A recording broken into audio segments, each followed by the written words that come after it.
Hey guys, আসসালামু আলাইকুম। Welcome back to my new video. আজকের পর্বে আমি আপনাদের সাথে বড় মাছের চচ্চড়ি করে দেখাবো।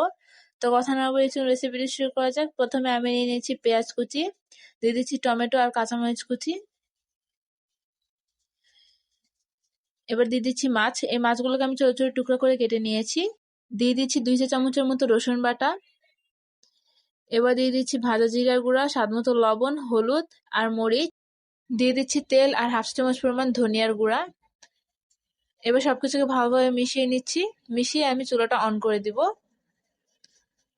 এবার চুলাটা অন করে এটাকে ভালোভাবে কষিয়ে নিতে হবে। আমি এটাকে 3-4 বারের মতো পানি দিয়ে ভালোভাবে কষিয়ে নিব। এটা বেশি একটা ঝোল হবে না, এটা একটু মাখা মাখা টাইপের হবে। তো কিছু কাঁচামরিচ আর জিরার গুঁড়া দিয়ে আমি এটাকে সার্ভ করে নিই। ব্যাস, তৈরি হয়ে গেল মজাদার বড় মাছের চচ্চড়ি। এই ঈদে আপনারা গরু মাংস খেতে খেতে বোর হয়ে গেলে এটা অবশ্যই ট্রাই করবেন। আজকের মতো এখানেই বিদায় নিচ্ছি। আল্লাহ হাফেজ।